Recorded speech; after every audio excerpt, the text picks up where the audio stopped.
पे दोस्तों हम हिंज लाइन के बारे में अभी डिस्कशन स्टार्ट करते हैं। ओके, हिंज लाइन क्या है दोस्तों? Dorsal margin along with the two valve are articulated, these are known as what?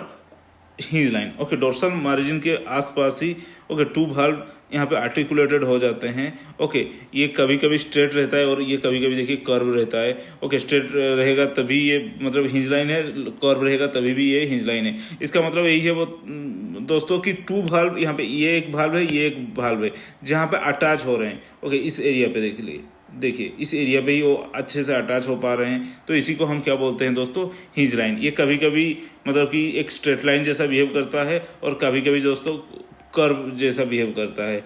Okay, तो हिंज लाइन से इसको हम, इसका एक दूसरा भी नाम है दोस्तों, उसको बोलते हैं कार्डिनल एरिया। ओके, और हिंज एरिया। हिंज लाइन से क्या आएगा दोस्तों? हिंज, इसी के आसपास जो एरिया है, हिंज एरिया, क्योंकि इस एरिया पे आसपास एक कॉन्केव जैसा डिप्रेशन आ जाता है दोस्तों। ओके, हिंज लाइन के आसपास में क्या होता है कि एक plane of concave area between the hinge line. इस एरिया के आसपास क्या होता है कि दोस्तों एक प्लेन ऑफ मतलब कि कॉन्केव एरिया आपको दिख जाएगा, इसी को आप हिंज एरिया बोलते हैं। इसका एक दूसरा भी नाम है दोस्तों cardinal area. Cardinal area. Okay, cardinal area दोस्तों। कार्डिनल एरिया का मतलब यही है दोस्तों कि हिंज एरिया जो कि एक कॉन्केव, इस हिंज लाइन के आसपास एक कॉन्केव स्ट्रक्चर आपको जो देखने को मिल जाएगा, उसी को ही आप कार्डिनल एरिया बोलते हैं। यहाँ पे दो मतलब कि इंपॉर्टेंट पॉइंट है, आपको याद रखना है दोस्तों। एक होता है एस्क्यूचन, ओके, SQTCHON, दूसरा होता है लूनुल। ओके, लूनुल, ये दोनों चीज़ आपको याद रखना है दोस्तों। ये कुछ नहीं है दोस्तों, उसी हिंज एरिया पे मतलब कि छोटा सा एक डिप्रेशन है। ओके, जो कि पोस्टेरियर टू बीक तक मूवमेंट करता है। आप ओके, बीक उस टाइम बताया था फर्स्ट लेक्चर में। तो here depression from posterior to what? Beak. Okay, posterior side से बीक तक यहाँ पे एक डिप्रेशन होता है दोस्तों, तो उसी को हम एस्क्यूशन बोलते हैं। ओके, लूनुल क्या बोलते हैं दोस्तों? Depression in cardinal area from anterior to beak. Anterior to beak, ये दोस्तों एंटेरियर से बीक तक अगर कोई डिप्रेशन हो रहा है, कहाँ पे, कौन सा एरिया पे दोस्तों? हिंज एरिया पे और कार्डिनल एरिया पे, तो इसको हम क्या बोलते हैं दोस्तों? लूनुल। लूनुल मतलब कि अगर पोस्टेरियर से है तो उसको हम क्या बोलेंगे दोस्तों? कि एस्क्यूचन पोस्टेरियर टू बीक तक है तो इसको हम एस्क्यूचन बोलेंगे, इसको हम क्या बोलेंगे दोस्तों? लूनुल बोलेंगे। ओके, तो आगे देखते हैं दोस्तों। एक होता है आउरिकेल, AURICLE। आउरिकेल का मतलब क्या है दोस्तों?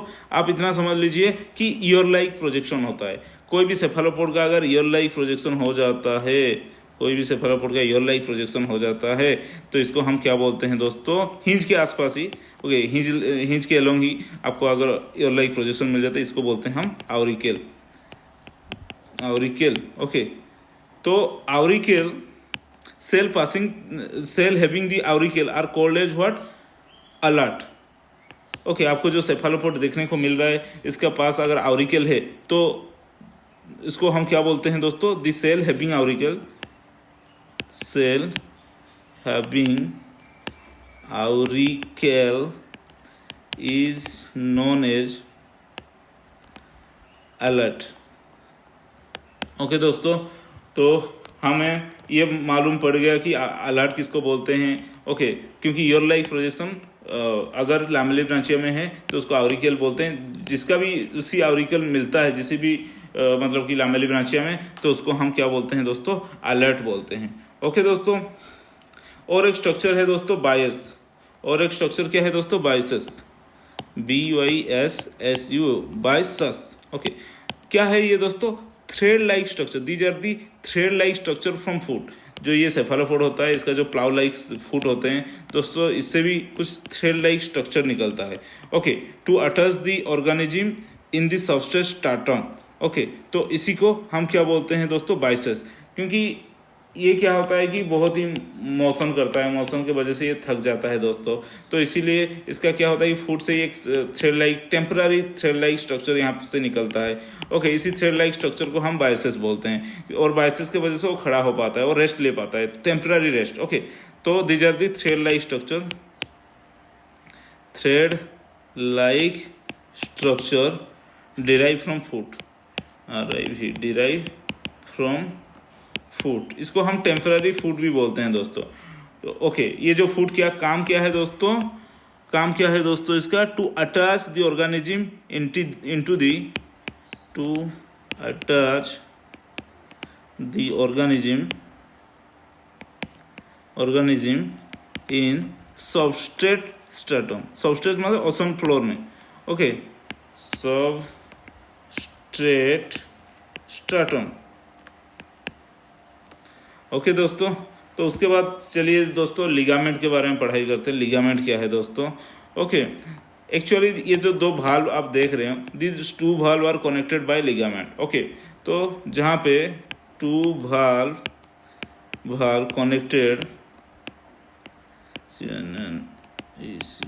कनेक्टेड बाय क्या होते हैं, इलास्टिक टिश्यू। ओके, ये एक इलास्टिक टिश्यू है दोस्तों। यहाँ पे ये एरिया आप देख सकते हैं, यहाँ पे टू भाल्व कनेक्टेड हो जाते हैं। तो कनेक्टेड जहाँ पे होते हैं दोस्तों उसको क्या बोलते हैं दोस्तों, ligament. Okay, two valve connected by elastic tissue helps to open and close the valve. Okay, इसी की वजह से दोस्तों, लिगामेंट की वजह से दोस्तों हमारा क्या होता है कि हमारा जो लैमेली ब्रांचिया होता है ओपन होता है, ओके, क्लोज होता है। तो इसी को ही हम दोस्तों लिगामेंट बोलते हैं। These are the elastic tissue, इतना समझ लीजिए। ओके, तो यहाँ पे तीन कंडीशन है लिगामेंट का, तीन टाइप है दोस्तों। तीन टाइप क्या क्या है दोस्तों, पहले प्रोसोडेटिक लिगामेंट। प्रोसोडेटिक लिगामेंट क्या है दोस्तों, प्रोसोडेटिक लिगामेंट ये लिगामेंट है जो कि एंटेरियर टू बीक तक रहता है। ओके, एंटेरियर टू बीक, जो भी लिगामेंट एंटेरियर साइड से बीक तक रहता है, ये दोस्तों बीक है। ओके, उसके बाद एंटेरियर साइड यहाँ पे देख सकते हैं, यहाँ पे आपको अच्छे से दिखने को नहीं मिलेगा, यहाँ पे देख सकते हैं दोस्तों, ये यहाँ पे भी लिगामेंट क्या है, एंटेरियर साइड से बीक तक एक्सटेंड कर रहा है। ओके, एंटेरियर साइड से बीक तक एक्सटेंड कर रहा है, तो इसको हम क्या बोलते हैं दोस्तों, मतलब प्रोसोडेटिक कंडीशन। ओके, उसके बाद क्या है, opisthodetic condition. Okay, opisthodetic condition में क्या है दोस्तों, ऑफिस्टोडेटिक कंडीशन में क्या है, ligament is pointing, sorry, ligament कहाँ से कहाँ तक आता है दोस्तों, posterior to beak, posterior to beak. Okay, तो और एक होता है दोस्तों एम्फीडेटिक कंडीशन, एम्फीडेटिक कंडीशन क्या है, आइदर साइड ऑफ बीक, ये बीक है ना, इसके बोथ साइड में अगर आपको क्या है कि लिगामेंट मिल रहे हैं तो उसको हम क्या बोलते हैं, एम्फीडेटिक कंडीशन। अगर पोस्टीरियर टू बीक तक है दोस्तों उसको हम ऑफिस्टोडेटिक, और तीसरा है क्या, प्रोसोडेटिक जहाँ पे लिगामेंट तो होता है वो एंटेरियर टू बीक तक आपको दिखता है दोस्तों, उसको हम क्या बोलते हैं दोस्तों, मतलब कि प्रोसोडेटिक कंडीशन। ओके, देन आगे बढ़ते हैं दोस्तों।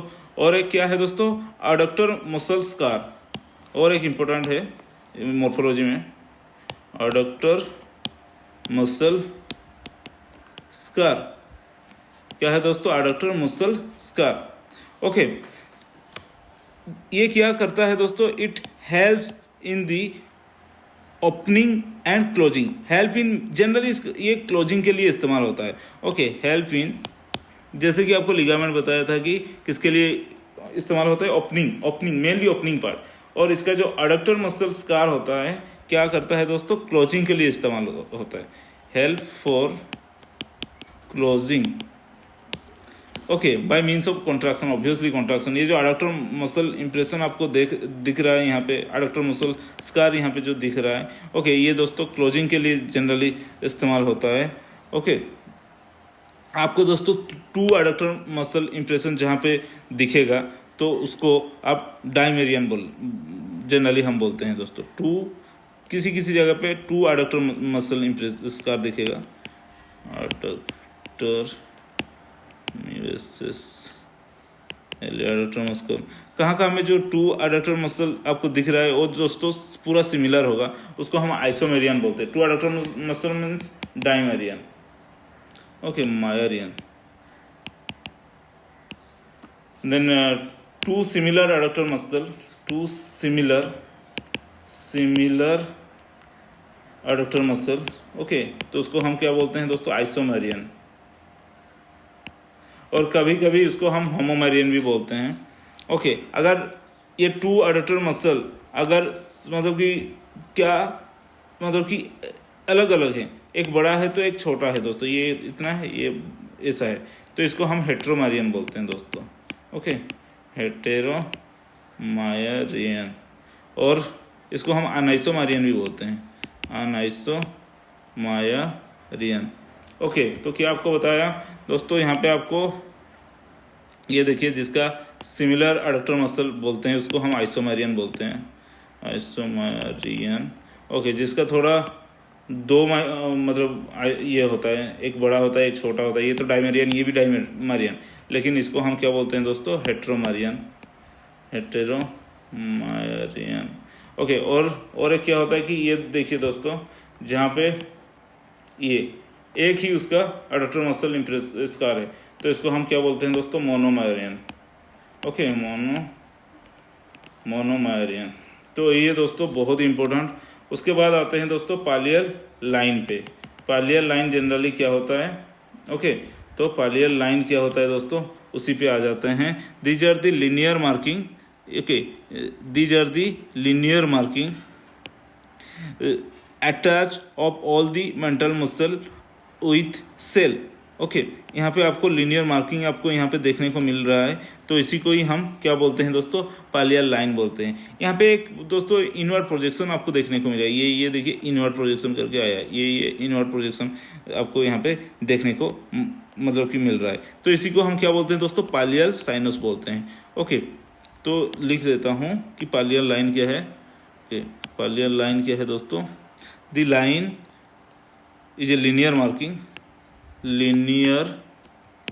marking of attach of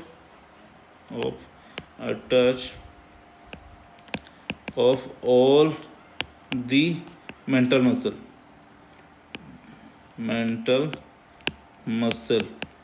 with cell। आपको यहाँ पे लीनियर मार्किंग देखने को मिल रहा है, ओके। कहाँ पे ना, इसका जो बॉडी सेल पे एक मार्किंग देखने को मिल रहा है, तो इसी को हम क्या बोलते हैं दोस्तों, पालियल line.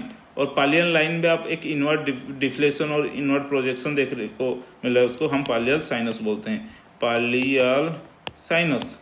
Sinus means what, projection, sinus, inward deflation sun of posterior part of